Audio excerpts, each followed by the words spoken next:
All right, welcome to Sunday Letters, Friday the 17th of May. Welcome, Dimitri. How's things in Northern Europe? Weather's changing, nice sunny days. You're out of the Nice. darkness of winter. At the moment you've got almost 24 hours of daylight, or is that later in June? Yeah, it's probably in a month. Yeah, it's 24th of June where we have this solstice, or what is it called? Summer solstice. This full 24 hours of daylight, yeah, Yeah. and then you got 24 hours of darkness in the winter almost. Dimitri is in Northern Europe, in Tallinn or near Tallinn in Estonia. So I'm in Dublin in Ireland, and we're all college friends, and we get together here on Sunday Letters, and we write and we produce audio, produce this podcast, um, and we're basically having conversations that we would have ordinarily ourselves, maybe in a somewhat more structured way.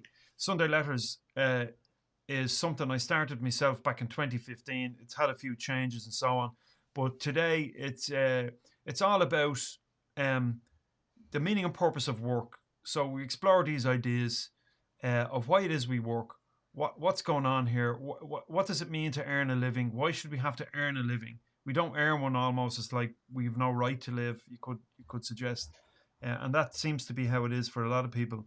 But we address this question.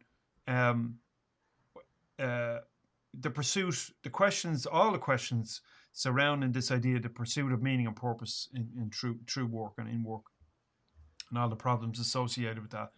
Sunday Letters podcast goes out here on Substack, goes out on YouTube in video format.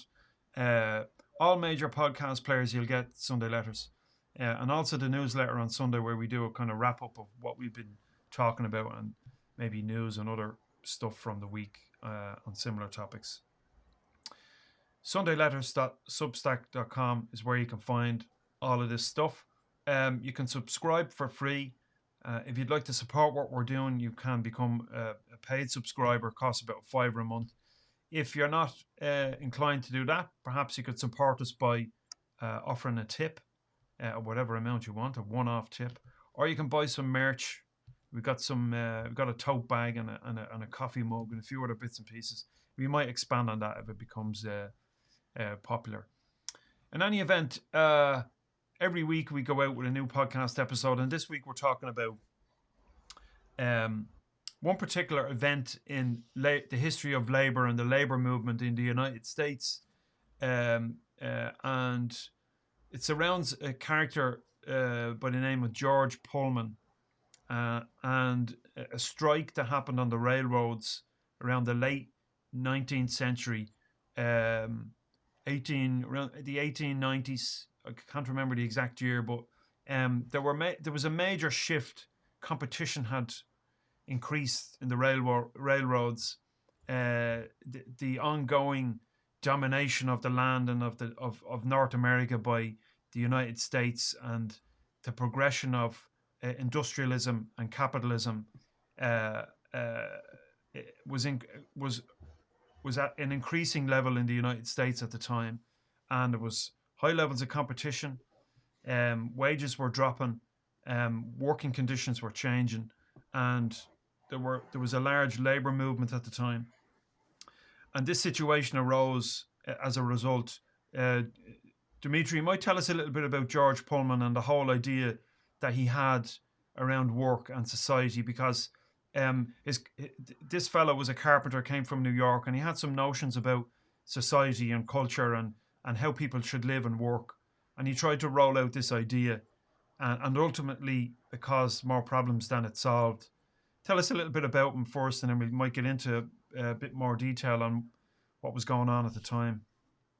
Yeah, the George Pullman, he was promising businessman, and he noticed at the time in Chicago, basically, because Chicago was an industrial hub back in the days, and probably even now.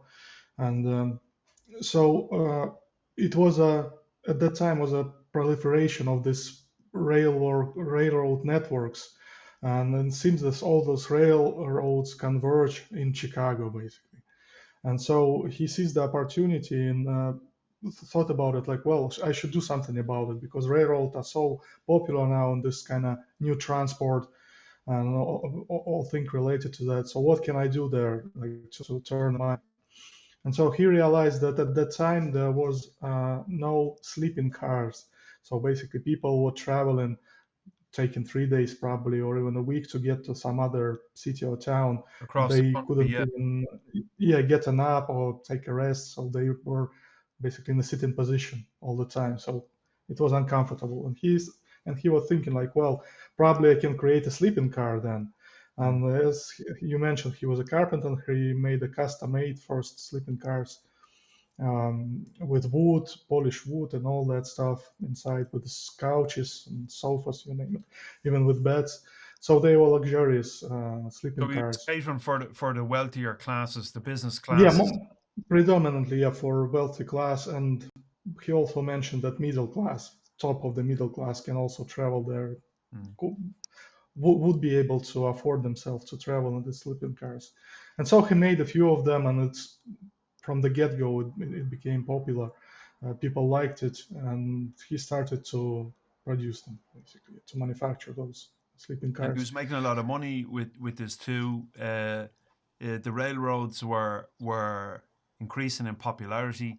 He Yeah, had made his money in building houses or work in construction, wasn't it? When he yeah, first yeah, went to yeah, Chicago. So here he was with a lot of money that he had made from this, and he was looking for new opportunities, and he saw the railroad as a prime target, right? Yeah. yeah, exactly.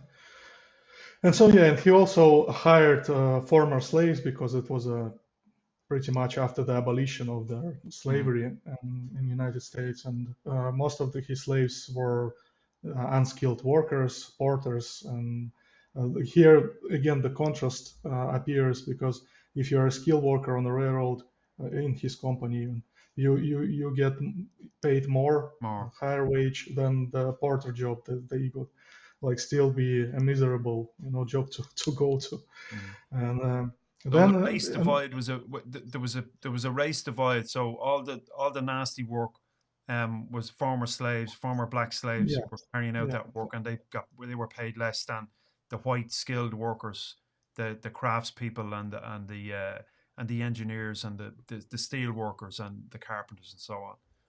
Yeah. exactly, yeah. And so, but then he noticed something that most of the workers were getting drunk, something to spend their time, free time in the saloons. And he said, well, wait a second, if probably I can fix this issue, I can make them, work more, for example, and then I will make all of them decent human being, to give them opportunity to ascend to this middle class, so they will be proud of their achievements.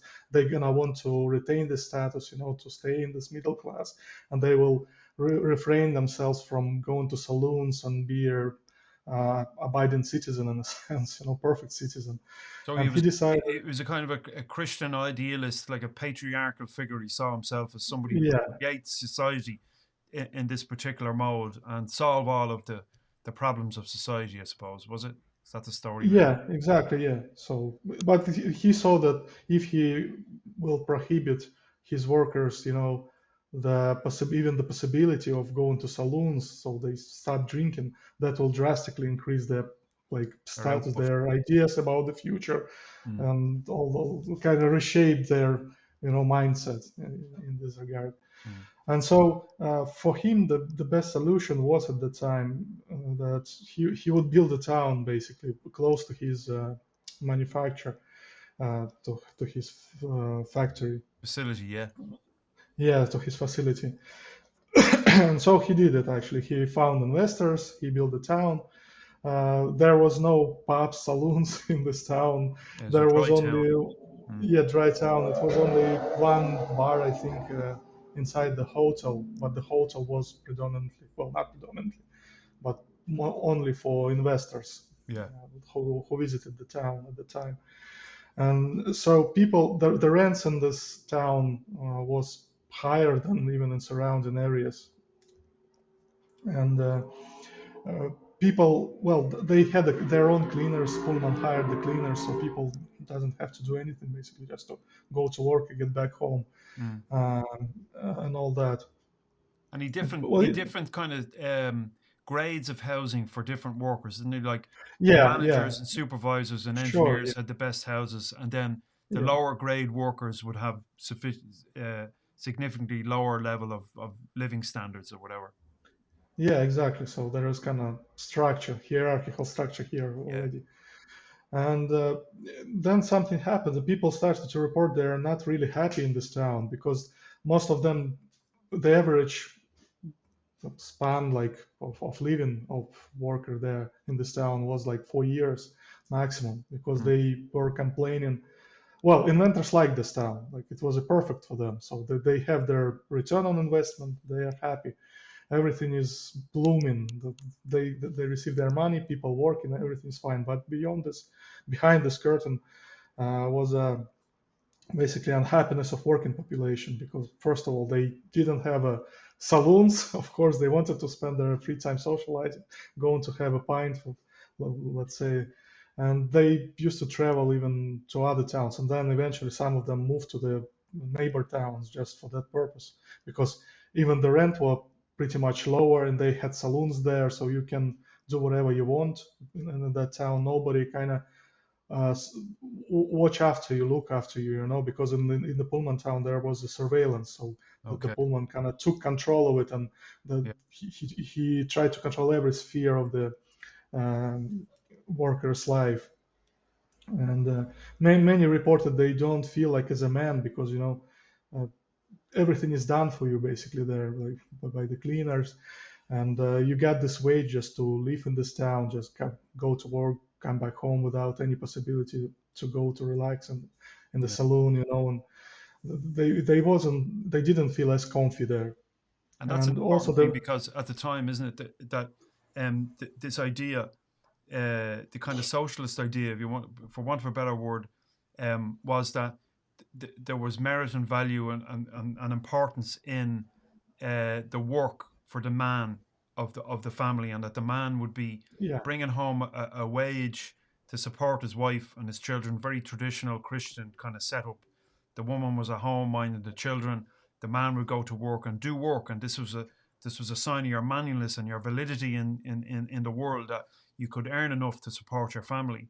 Wasn't it the case that there was heightened competition in the late 19th century amongst these railroad manufacturers and the railroads themselves for passengers, but there was a limited number of passengers, and so that started to encourage the capitalists such as Pullman to drop the yeah, wages, and so yeah, people were struggling; they weren't making enough to pay the rents that actually Pullman didn't drop in line with the wages. He kept them high, which was part of the problem, wasn't it? yeah, it was. Yeah, actually, that's the good thing you mentioned, that this feeling of the manliness kind of evaporated when these companies like Pullman company started to compete with it, with the other companies around this railroad business. What they call this cutthroat competition, where they have to drop the prices on their product, but still the cost of producing it didn't fall basically. Mm. So they had to cut the wages of the workers, and so the wages were lower. Even the wages were lower, but the prices of the rent stay at the same level. And so when the man goes back home after working a shift, he couldn't actually afford the rent. This kind of manliness started to evaporate even more. you Mm. know that was a precipitating cause basically. So there is a amalgamation of causes. So first it's this low wages for sure, then this pretty much feeling uncomfortable within this town, and this all gave rise to the strike that was evolving At the later on. time. Yeah, We should give some commentary to one particular individual that influenced not only the situation in the town of Pullman and in Chicago as a larger entity, and maybe across the whole board in the United States at the time. This battle between labor and capital, uh, the fight on the part of labor for dignity, and for wages that matched the work that they were doing, and so on. and the attainment of a particular standard of living, but also, and then on the other side, this fight on the capitalist side for ever increasing profit and property ownership, right? So this was going on at a broader level. And feeding into that was one particular individual's ideas, Frederick Taylor, and his ideas that he referred to as scientific management, where they began to, where in in the plant, the steelworks where Taylor worked, where he conducted these time and motion studies, and he began to break up complex tasks into smaller tasks that could be done repetitively. This actually fed into Henry Ford's assembly line model of manufacture. That work up to now was done by artisans, craftspeople, highly skilled individuals who knew the sequence of work from start to finish to produce an object, let's say a cart or a railroad car or whatever. So the workers, the supervisors, the labor on the ground decided how the work was done. And management always, up to this point, the late 19th century, left the workers to decide how the work was done. On comes Frederick Taylor, who was an engineer, and decided, hang on a minute, there's a better way of doing this. We can make more money if we just break up these tasks and give it to lots of people, give the various tasks to a number of people to do, and we can get it done more efficiently and at less cost. But the workers didn't like this. And so it created animosity, it created tensions. It should be said, in fairness to Taylor, he did insist that workers be paid more to do the work how management decided it be done, rather than do it how they wanted to do it. But that wasn't always the case. With this pressure in the marketplace, this pressure from competition, well, that dictated that workers had to be paid less. So here you had the competition in the broader market dictating that capitalists wouldn't pay people a fair rate, and also the division of labour had a compound effect on people's sense of worth, of value, their sense of manliness, as you put it. And this all contributed to the situation. And in the case of George Pullman and the strike, it kind of blew up, didn't it, into this. Yeah. So what happened next? Well, the Pullman workers, they kind of collude with the Chicago Railroad Union at that time.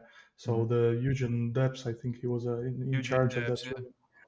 Yeah, and so they decided to go on a strike basically in Chicago. So it was a huge crowd. I think it was over 100,000 people there involved overall.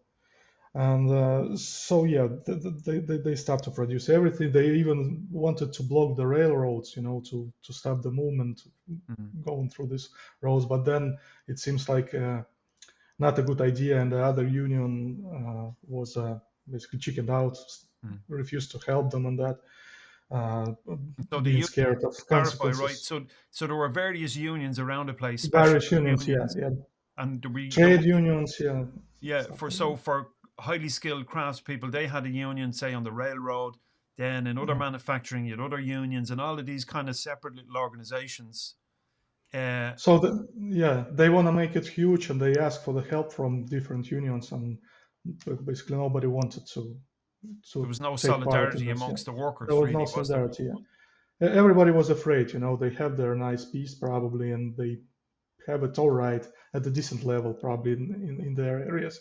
So they were asking themselves, well, if we're gonna be involved in this, what is gonna be there for us? Mm, So probably it's gonna be even worse. So probably mm. we shouldn't be engaged in this situation. And But so the yeah, business so, people, so the likes of Pullman,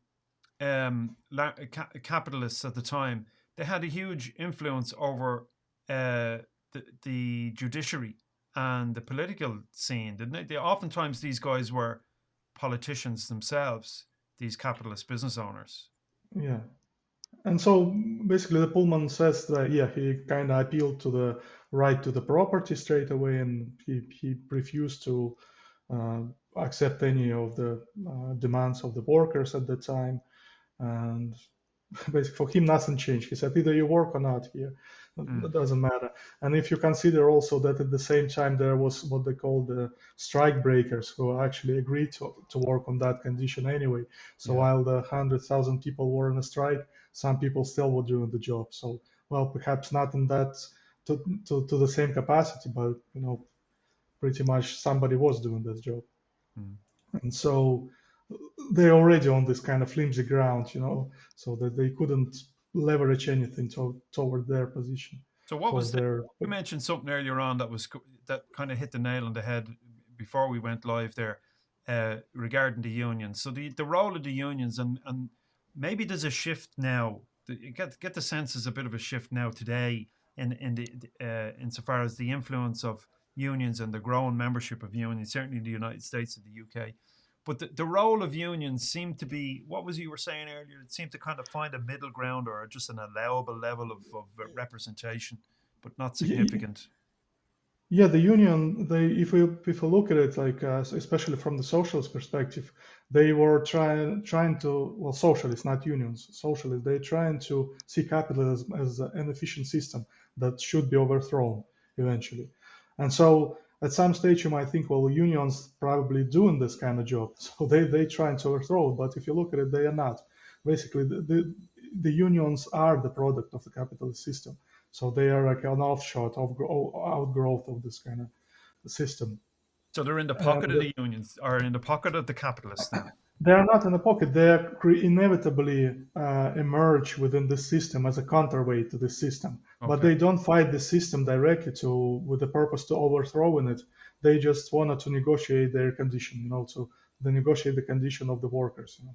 So, for example, they will negotiate their wages, how much free time they should have, how Mm. much time they should work, all that kind of stuff. But literally they don't do nothing to change the system in the first place. That's the point. Yeah. So they're just and here the analogy we used to talk about it. Imagine the rapist who raped his victim, and then the middle guy just show up and he said, hold on, guys, a second. And he said the rapist like, Jesus, you slow down and put the condom on. And Yeah. you're right. Yeah, Yeah. I leave it to you now. I'm walking Yeah. off. So the Have capitalist fun, gets to fellas. fuck the worker, but just don't fuck the Yeah. workers too hard. In other Too words. hard, yeah. So we agree that this is how it's gonna work. Yeah, just do it slowly, like whatever, but just don't hurt the workers too much. Yeah. That's basically the idea behind the unions. Of course, uh, if you combine them, because even Debs, who was the leader of that union, he after doing his sentence, The doing ARU. his So time, Victor Debs was a big name at the time in the unions. He I think it attempted to was bring Eugene Debs, yeah, Eugene Debs, sorry, Eugene Eugene. Victor Debs. So he attempted to kind of bring the unions together to um, fight for all workers, whether you were black, whether you were white, whether you were skilled, whether you were unskilled, and bring the unions together as a collective force against this capitalist movement. And he went to Yeah, jail for his activism for breaching the injunction. Wasn't it a court injunction that yeah, Pullman managed to, through his influence, through his political influence, he managed to get an injunction against the strike. Eugene Debs acted against the court ruling and got slammed up for 6 months. yeah. And a friend of his But gave him Das Kapital, didn't he, while he was in prison? And this kind of changed yeah, his view a little bit on how to approach things. that's weird about Debs because yeah, he started as a actually proponent, I would say, of corporation and all that because his boss was for him like an idol. He Yeah, was he admired him and he wanted to be like him.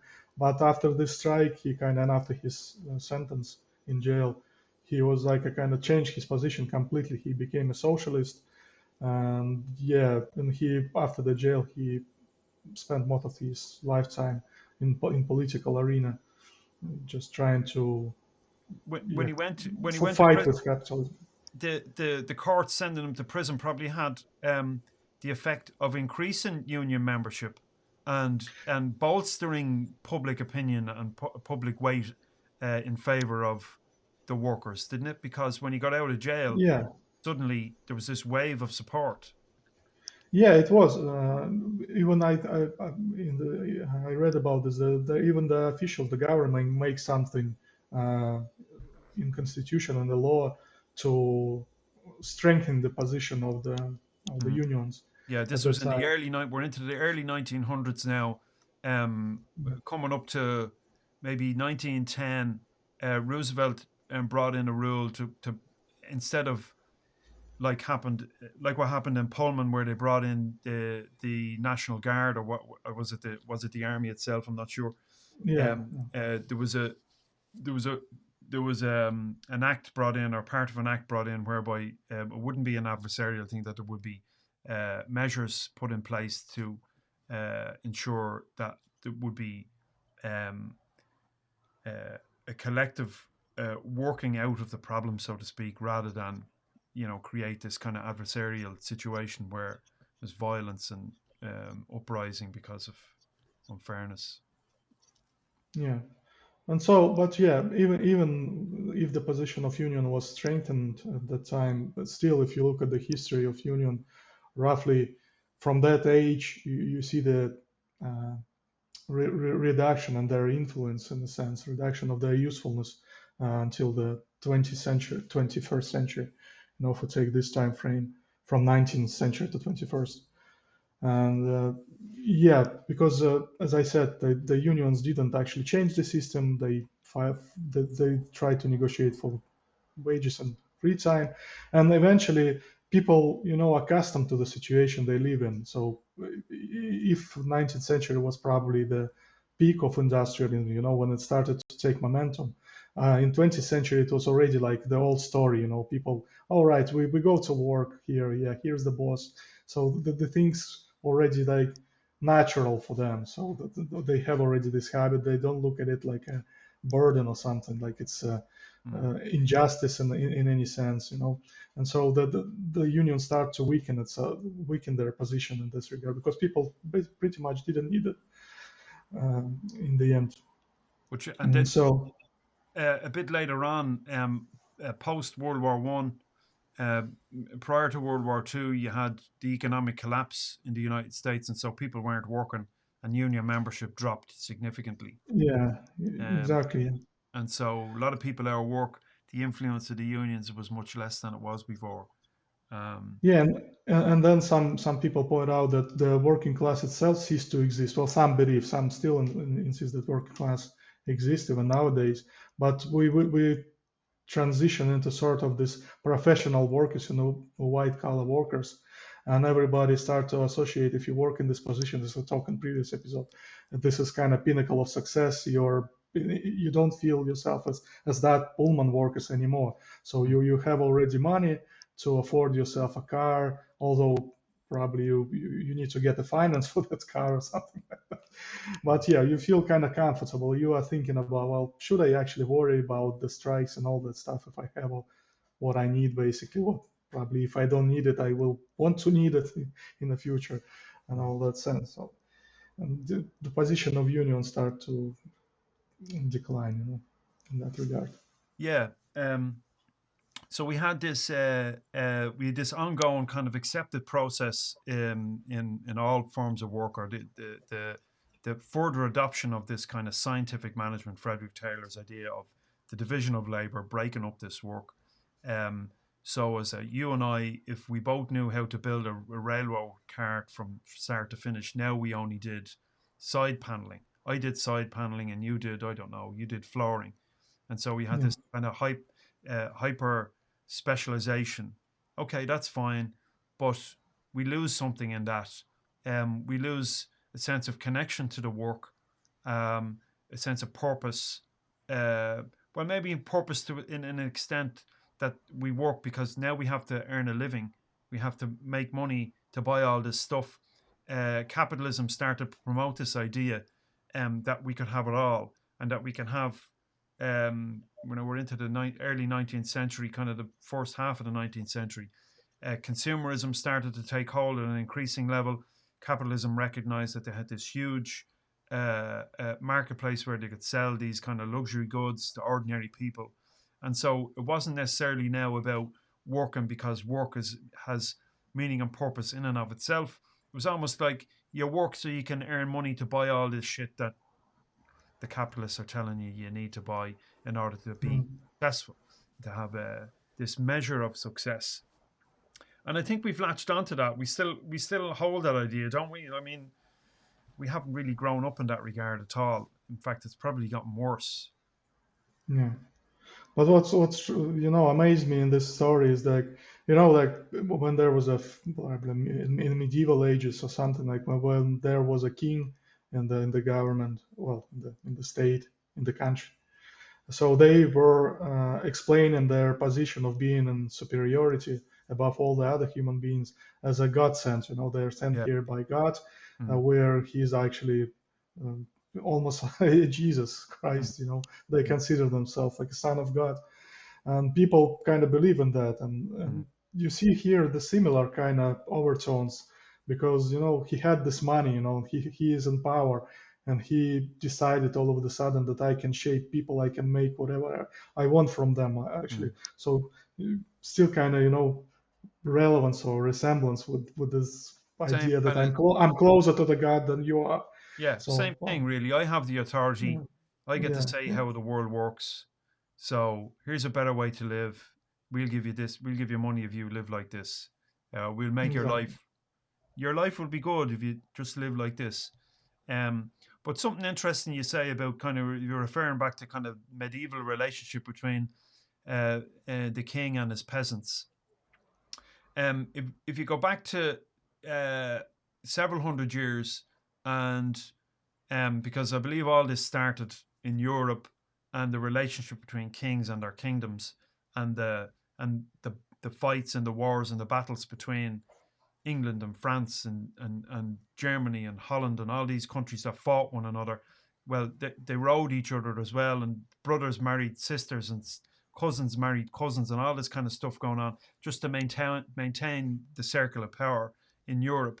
Um, but it's interesting that Britain, the tactic that Britain took in their fight to control Scotland was that they would use their influence to dominate certain families. So it was this idea of divide and conquer.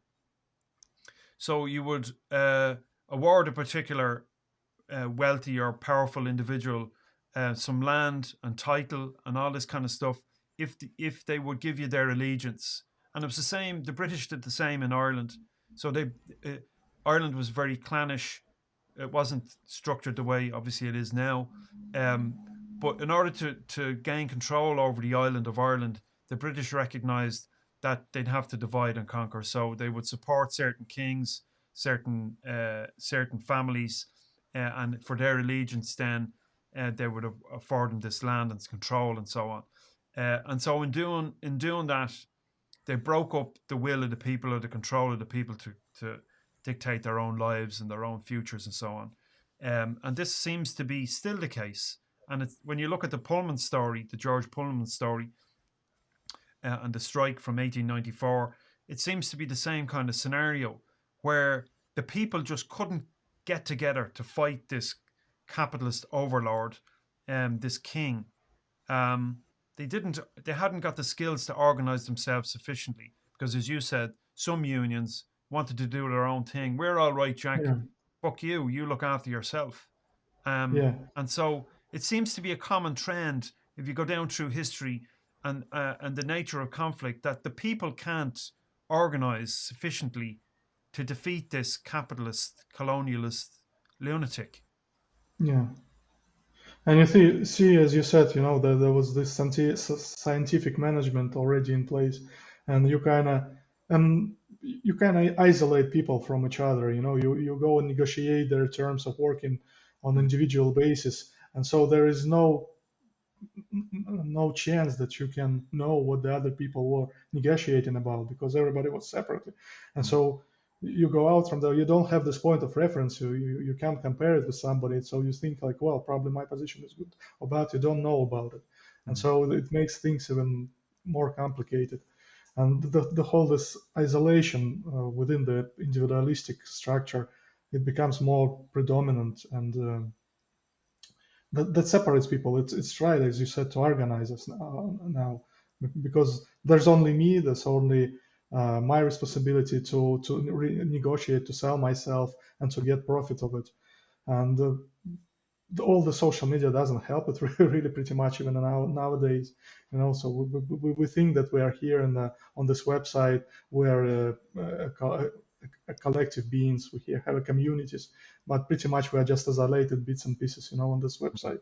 We can organize, well, probably we can organize something small, but not on this level of where you can make a difference, I would say.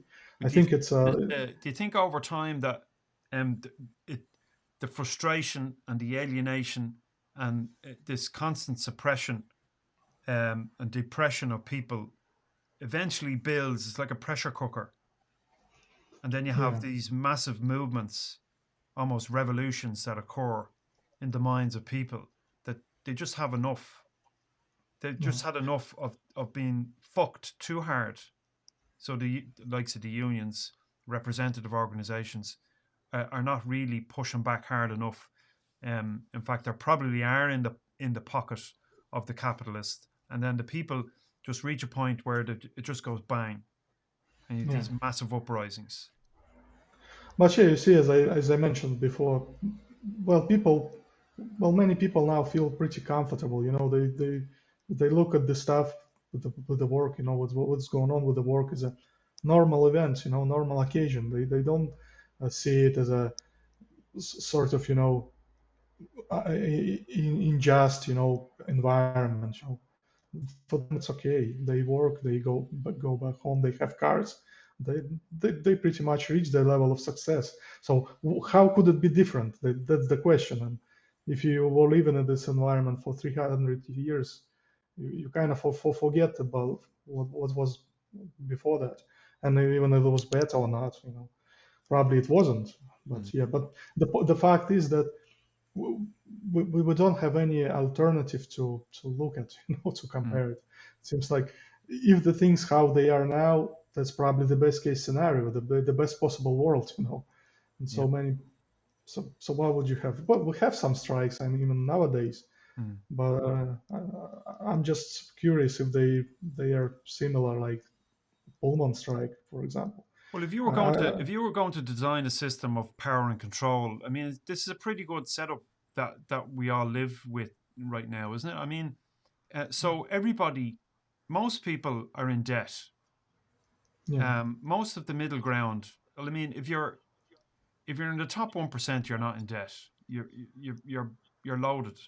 But for most people, you have to work, continue working, in order to earn enough to pay your bills and to pay off the car, continue paying your mortgage. And so the cynic in me says that this is how these bastards have set it up. That yeah, if you sell people debt, you sell people on this promise of having a better life, this kind of idealistic future that doesn't really exist. You just end up on a treadmill, constantly pursuing something else, carrot on a stick. So if you sell someone this promise of an idealistic future, and a means by which to have it now, so we're borrowing from our futures, and the means to have it now is to get into debt. So see this house, you can have this. It's 500,000. So let me see your earnings. Okay, yeah, you're earning enough. You and your wife are earning enough, just about. So we'll give you 350 or 400,000. Fair play to you. Congratulations, you made it, right? And so you buy a car. You get out a loan to buy a car, and your missus does the same. And maybe you need to do up your kitchen, so maybe you go to the credit union and borrow some more. So you have all these loans and mortgages and stuff that are there, and so you have to work. You've no choice. You borrowed from your future to have it now. You have it now. Thing is, it doesn't make you happy. The new car, the feeling you have of having a new car wears off after a couple of months, and you're still saddled with the fucking debt, right? Now yeah, you enter the situation, so that puts you on the back foot straight away, and puts millions of people on the back foot when they see things that they don't like. So, for example, um, maybe there are some of the middle ground out on the streets right now, marching against the atrocities in Gaza. And the atrocities, it has to be said, are instigated by the capitalist system, capitalist colonial system. It's the students that are causing a riot, in my reading of it, because they have nothing to lose. They're already saddled with debt up to the eyeballs. They don't have a family, they don't have a mortgage, they don't have all these things, so they're fucked anyway. And they're getting out there and they're fighting it because they've nothing to lose. Whereas all of us, we have something to lose because we're, as you said, we're just about comfortable. And so that creates a situation, a very interesting situation, that when you and I are in work and we see people are being taken advantage of or not being treated very well, we kind of go, that's not right. They shouldn't be doing that. But I better not speak up because I need this job. Yeah.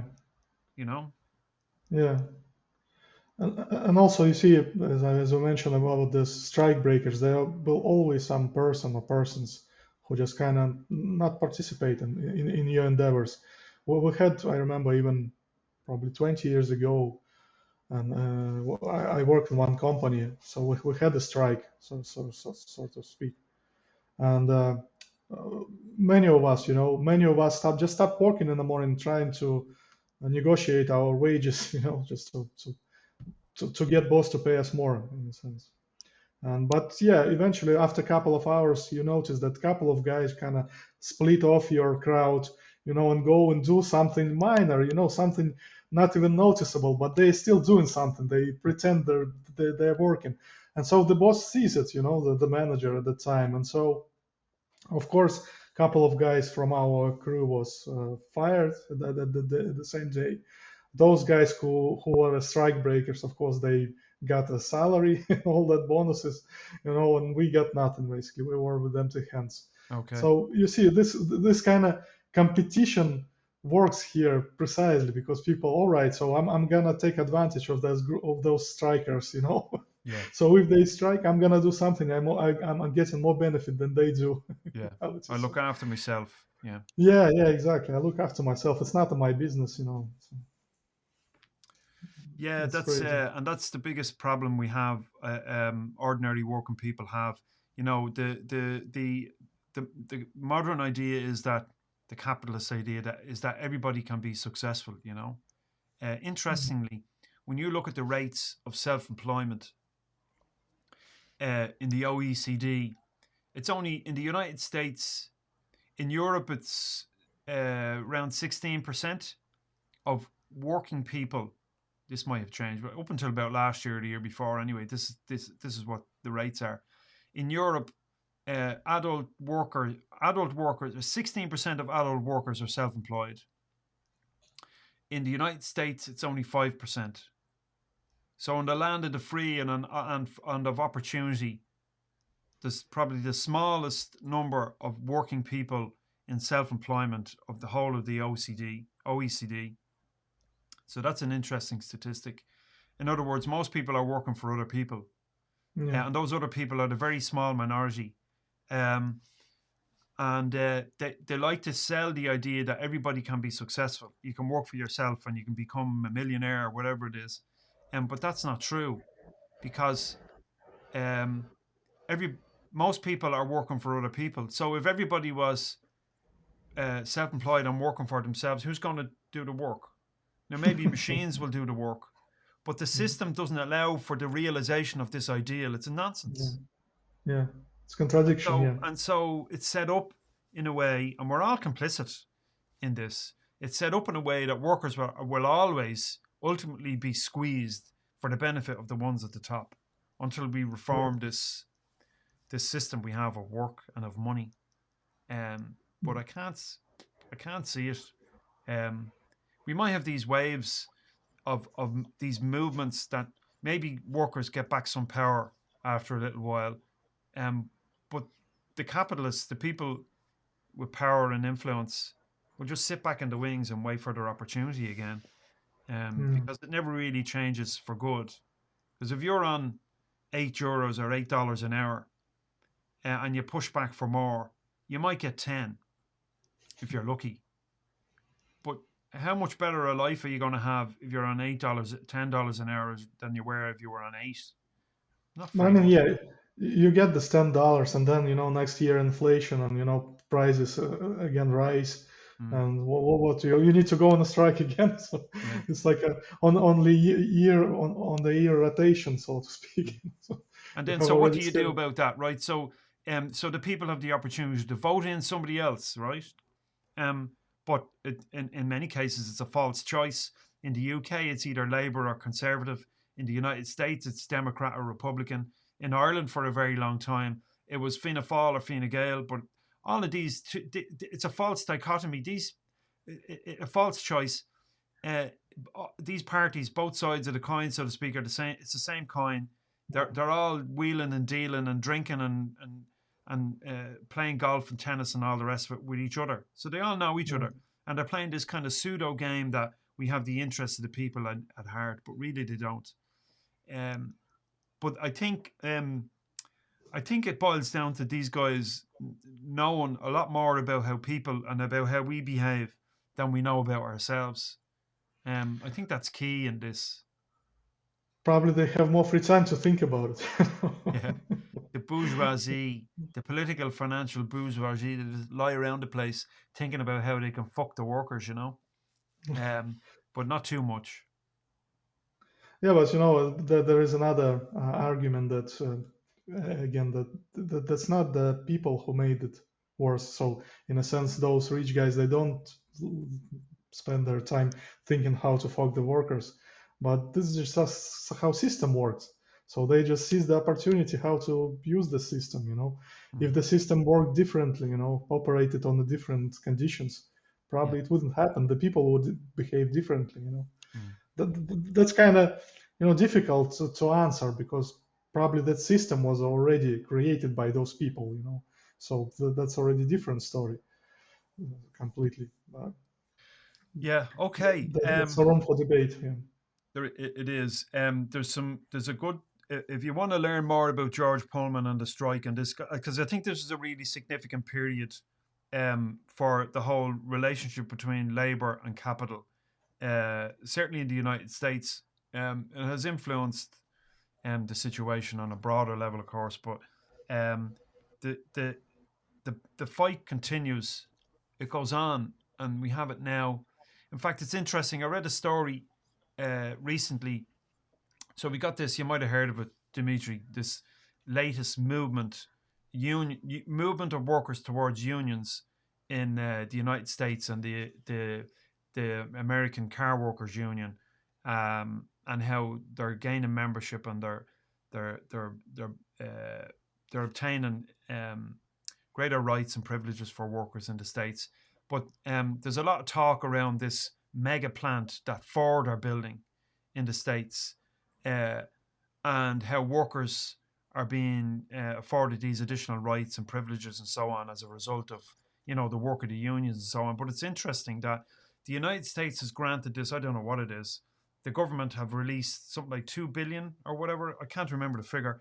To build this mega plant in North America, but the money, the 4 billion, has gone to Ford. So here we have public money going to a private company to build this mega plant, and it's been heralded as this great initiative for industry in the United States and a great development for workers. When in fact, really, well, if that was the case, why wasn't it given? Why didn't the US government do it and then Mhm. license that to the likes of Ford to run it or someone else instead of giving them the 2 billion or 4 billion or whatever it was, because they can essentially do what they want. So they get Yeah. this money and they just give each other these massive bonuses and a clap on the back for all their great work. They might give workers, it might be conditions of the funding that they give workers these rights and privileges and so on. But it's all a kind of smokescreen, to Yeah. just more of the same. I don't know. Um, any final thoughts or comments on this then? Yeah, well, I think still if union kind of has a reduction in their popularity, perhaps in their power, you know, it's great thing that they exist in the first place anyway. It seems they trying at least to do something. And if you couple them with some political party, socialist, social democrats or whatever, and not the social democrats that trying to again negotiate terms within the system, but try to change the system Mm. itself. So probably, well, I'm hopeful that changes can be made, to the Yeah. system. After Make, all, many people talk about this, and it's kind of, yeah, I realize that it's hard to organize, and perhaps I'm not doing much, in this regard. But uh, I suppose that someday people can, say that, yeah, we had enough. I mean, we have to go on the streets and change the system we live in. Otherwise, it's impossible to live in such conditions. Yeah, and it's getting more difficult. Mick Lynch is a figure in the UK, uh, a unionist, a union representative in the UK. He represents the rail workers in the United Kingdom. A pretty prominent figure, born in London of Irish parents, um, taking a stand against the private corporates that run the railroads in Britain. He's gaining a lot of ground. Um, he really should run for office because I think he'd make a huge difference. It'd certainly be better than some of the offerings that people have from the likes of the Labour Party in the UK. Not that I'm too well versed in UK politics, but I kind of keep a passing interest in what's going on. Maybe things are changing. Hopefully they are, but um, I I think to change the situation, because that's ultimately what we're looking to do, try to improve our lot and just earn enough not only to pay bills and so on, but to live a comfortable and meaningful life. My own personal opinion on it is that you and I and everybody else must find a way to work uh, for ourselves.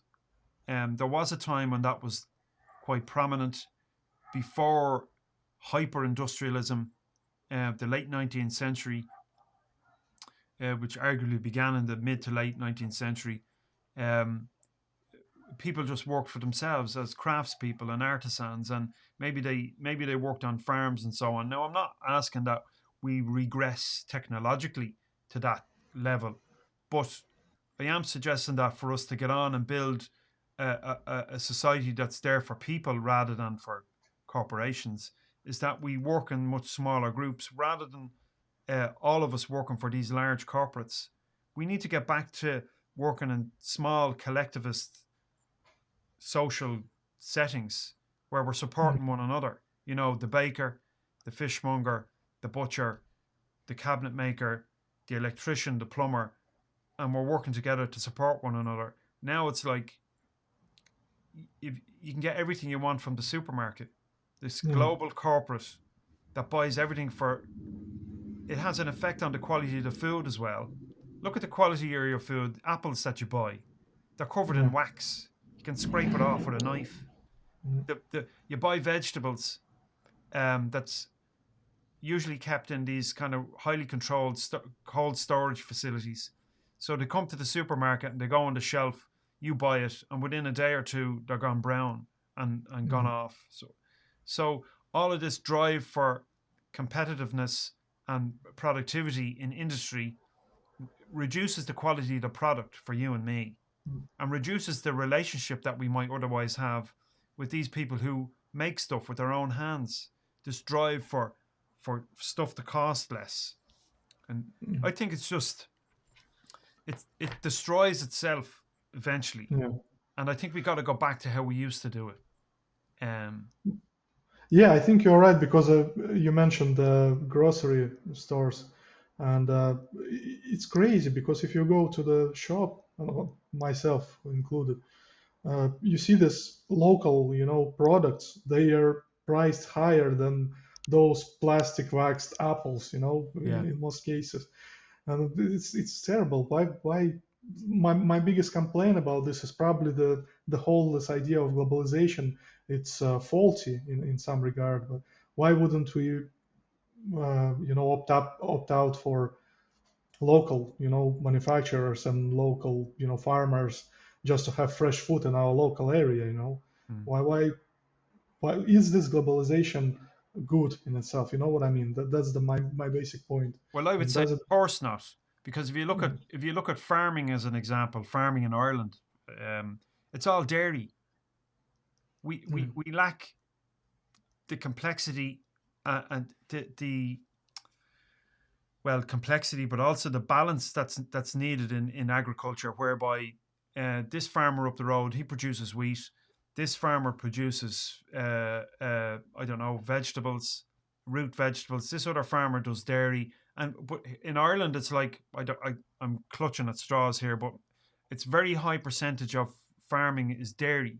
So we're yeah, incapable of sustaining ourselves if the grain producers, some in Ukraine, suddenly can't yeah, produce grain. So it creates weaknesses. We need to be more diverse in terms of what we produce, rather than just doing one thing and being brilliant at it, because it creates one weak point. It's not a very strong system if the global providers break down, and that happened when Russia invaded Ukraine a couple of years ago. And I just see no other alternative other than for us to get back to basics in terms of what we produce, in terms of goods and food and services and so on. yeah, Globalization is great for the capitalists. It's because they make yeah, more money, but it's not good for people. yeah. And then I read this analogy, something like, you can compare the society in a sense with the animal, and if one part of the animal grows bigger than the others, it's gonna be, for faulty animal. Yeah, It couldn't survive. So, and in our time and in our age and day, we have this huge emphasis on their technology and business and capitalism, to make a profit. And so all the other areas, like social areas, and suffer. yeah, the medical even areas are not so, developed in a sense. And so you have this one leg of a cow in a sense of a huge amount, enormous size, Mm. uh, called business and technology, and the rest just, undeveloped limbs. Yeah. Just drive that cow tried to drag, Mm. after itself, and yeah, Yes, that's great. we're a one-legged cow, and it doesn't bode well for the future if we keep going down this road. Yeah, Okay, good conversation. For anyone who wants to check out a little bit more on this topic, the Pullman Strike, we'll drop a link at the bottom of this video and at the bottom of the audio here on Substack and everywhere else that you can check out the source for today's material. No doubt we'll be talking more about this topic, in particular, the role of unions and the relationship between workers and corporations. But been an interesting topic for us to look into in advance of today's podcast episode. So this has been Sunday Letters podcast. We are on Substack primarily, sundayletters.substack.com. We're on YouTube. We're on all good podcast players. And if you'd like to support the work we're doing, please become a subscriber. You can do so for free. You can also sign up for $5 a month, or you can give us a one-off tip at a rate that you decide. Or you can indeed buy some merch. You can get the coffee cup, the tote bag, and a few other bits and pieces. Link below to access those. Thanks for listening this week. Thanks for being a part of it. And let us know in the comments there what you thought of this topic. And we'd love to hear from you. All right, Dimitri, until next week. till next time. All the best, folks. Mind yourselves.